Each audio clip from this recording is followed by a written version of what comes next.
దేవునికి నా హృదయపూర్వకంగా అరవింద్ గారికి వందనాలు. కూడి వచ్చిన దేవునికి వందనాలండి. నా సాక్ష్యం ఏంటంటే లాస్ట్ ఇయర్ సాక్ష్యం చెప్పిన వీటిలో ఎంతో గుర్తుందో నాకు తెలియదు, కానీ ఇదే మాసంలో నేను ఎగ్జామ్ ఫెయిల్ అయ్యానని చెప్పి సాక్ష్యం చెప్పాను. మీ అందరికీ గుర్తుందండి.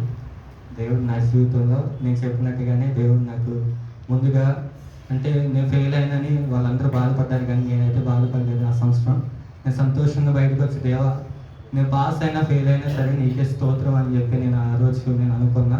ప్రభువా ఏది ఏమైనా నీ చిత్తంలో ఏది మంచిదో ఏది మేలైందో అది నా జీవితంలో నీవు ఇచ్చే దేవుడు అని నేను అనుకున్నా.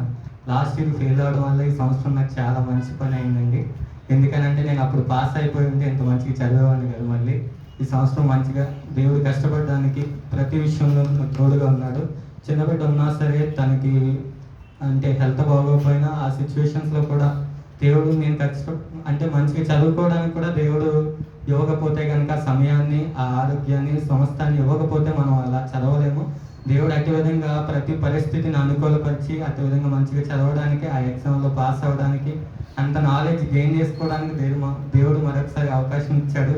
అటు విధంగా అంటే వచ్చిన వాళ్ళందరికన్నా మోస్ట్ ఆఫ్ ది ఎక్కువ మార్క్స్ నాకే వచ్చినాయని నేను అనుకుంటున్నా. ఎందుకంటే దేవుడు ఇస్తాడని నాకు నమ్మకం.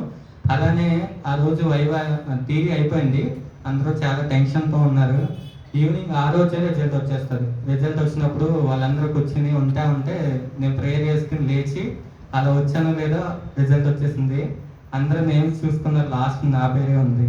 అంటే అది college wise serial number wise ఇచ్చాడు. నేను అనుకున్నా ప్రభువా ఏదేమైనా ఈ లాస్ట్ నేమ్ ఈ నేమ్ ఎప్పటికీ అలానే ఉండాలి. అంటే నెక్స్ట్ డే వైవా ఉంటుంది, వైవా పాస్ అయితేనే మళ్ళీ సెకండ్ లిస్ట్లో నేమ్ వస్తుంది.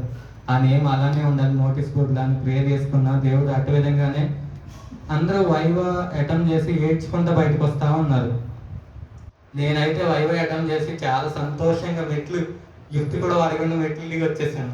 వాళ్ళందరూ ఆశ్చర్యపోయారు. ఎవరైనా లోపలికి వెళ్ళి ఏడ్చుకుంటూ వస్తున్నారు, కానీ ఇదేంటి అబ్బాయి ఏంటి నవ్వుకుంటూ వస్తున్నాడు అనుకున్నారు. కానీ దేవుడు నా జీవితంలో గొప్ప కార్యం చేసి అటు విధంగా పాస్ అవడానికి దేవుడు కృప చూపించాడు. అందుని బట్టి నేను ఎంతగానో రుణస్తుడను. ఇటు గొప్ప సంతోషాన్ని దేవుడు నా జీవితంలో ఇచ్చినందుకు దేవాతి దేవునికి ఎంతగానో రుణపడి ఉంటానని ఇచ్చిన సాక్ష్యం దేవుడు దీవించును గాక. ఆమేన్.